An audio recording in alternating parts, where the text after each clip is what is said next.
कैसी? बोले राजा ने एक बकरी को सभा में प्रस्तुत किया, कहा जो इसे तृप्त करके लेकर आएगा मैं उसको मुंह मांगा इनाम दूंगा।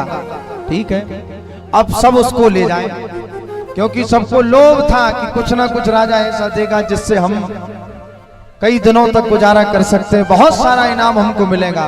तो जो ले जाता है सोई उस बकरी को चराते हैं, खूब चराते हैं बकरी को। लेकिन जैसे ही राजा आकर के उसको घास दिखाता है सोई खाने लगती। सब परेशान हो गए। अंत में एक साधु बाबा उस सभा में आए। साधु बाबा जैसे सभा में आए तो राजा ने फिर कहा, जो इस बकरी को संतृप्त करके लाएगा, जो इस बकरी को तृप्त करके लाएगा, मैं उसको मनचाहा इनाम दूंगा, उसको मनचाहा इनाम दूंगा। तो महात्मा जी ने कहा कि इस बकरी को हम तृप्त करके लाएंगे। ठीक है, इस बकरी को हम तृप्त करके लाएंगे। तो महात्मा जी ने बकरी को ले गए और जैसे ही थोड़ा सा चारा डाला, चारा डालते ही जैसे ही बकरी खाने के लिए आई, सोई उसके मुंह में एक डंडा मार दिया। फिर खाने आई, फिर एक डंडा मार दिया, फिर खाने आई, फिर एक डंडा मार दिया। ऐसे करते करते करते सैकड़ों डंडे उस बकरी के मुंह पे पड़े।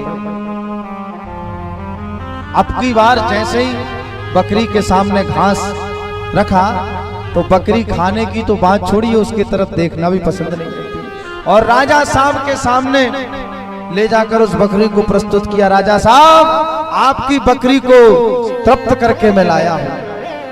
राजा ने कहा, जब बड़े बड़े लोग इसको तृप्त नहीं कर पाए तो आपने कैसे तृप्त कर लिए? कहा, महाराज मैंने इसको तृप्त कर लिया हूं। जैसे ही राजा ने उस बकरी को घास दिया तो घास की तरफ खाना तो छोड़िए, देखना भी उसने बंद कर दिया। क्यों? क्योंकि बकरी समझ गई कि जैसे ही खाने जाऊंगी वैसे ही महात्मा जी का डंडा पड़ेगा, वैसे ही महात्मा जी का डंडा पड़ जाएगा। तो